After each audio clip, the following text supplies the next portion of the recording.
Hey everyone, and welcome back to the channel. In this video, I decided to break down my shrimp tank and go for something more clean and simple design. As you can see, the current state of this tank is overrun by some bad hair and string algae in the moss. Alright, let's get into the video. I started by removing all the contents from the tank and gave it a quick wash. I made sure to leave the back and sides of the tank untouched as it still maintained its small amount of algae wall, which is good for the shrimps to graze on. I went with a lava rock substrate as it gave it the clean and simple look I was after. I would have liked to use a smaller sized lava rock, but this is what I already had on hand from old escapes. I made sure to have a good layer across the bottom of the tank to get good coverage.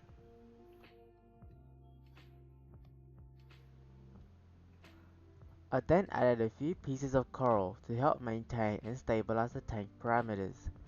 Some lava rocks were also removed from the corner to accommodate a feeding dish for the shrimps. I decided to have the dish placed on the bottom instead of on the lava rocks because it looked better and cleaning would be easier if the food didn't land in the dish or the shrimps decide to move it outside. I then added back in some of the plants from the old scape, a small sword and some crypts.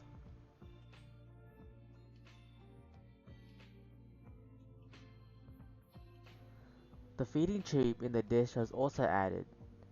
It directly delivers the food into the dish to help prevent the food from going all over the tank.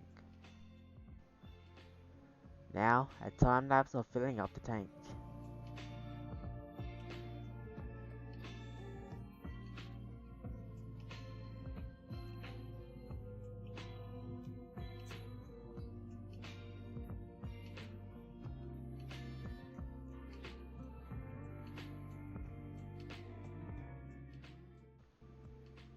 The TDS that is in our tap water is very low.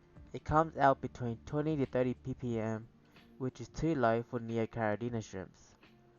So I use Seachem Equilibrium to help buffer the TDS up to around 180 ppm.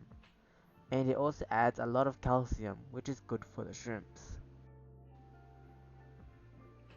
After about 30 minutes to an hour, the water has mostly cleared.